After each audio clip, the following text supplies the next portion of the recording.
Even if you're nothing, if you think of yourself, I didn't vote for him, I'm nothing like him, he's not me, you can't just help but feel like, yeah, he really is an American. And like that is some big part of us that we ignored and we let go run amok.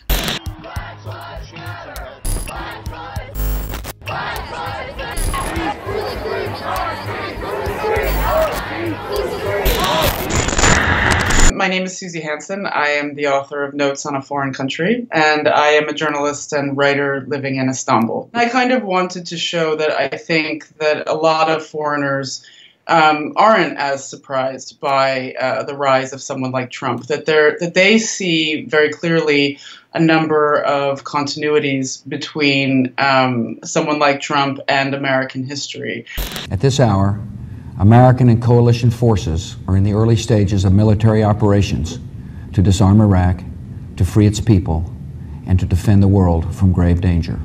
That we will hunt down terrorists who threaten our country wherever they are. That means I will not hesitate to take action against ISIL in Syria as well as Iraq. The United States has great strength and patience, but if it is forced to defend itself or its allies, we will have no choice but to totally destroy North Korea.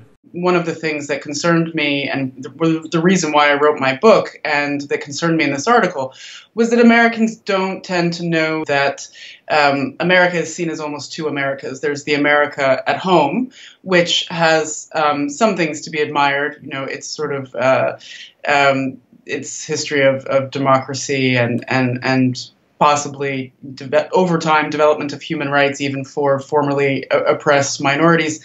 That's not entirely a finished history. But that there's also a second America that has ruled in quite an authoritarian way and violent way in other countries around the world. And let me give you just a very few examples. In 1953, and I would say the vast majority of the American people don't know this, but in 1953, the United States, on behalf of Western oil interests and working with the United Kingdom, supported the overthrow of Iran's elected Prime Minister Mohammad Mossadegh and the reinstallation of the Shah of Iran, who led a corrupt, brutal, and unpopular government. A lot of foreign authors have talked about two Americas, two in particular, Kamila Shamsi and Mohsin Hamid, who are Pakistani novelists. And Kamila wrote an incredible essay in which she was asking this question: why more American novelists have not written the great American novel in a way that explores America beyond the 50 states. You know, the great American novel is this thing that, you know, so many novelists have aspired to, but it's never about America in the rest of the world. It's always about sort of America, you know, just at home. And she's saying for an empire, which America is, and this is again something that not all Americans really accept or Americans think about or accept, you know, this is a very strange thing. Why does your imagination of who you are, and about your identity not extend to the rest of the world when you yourselves are involved in the rest of the world?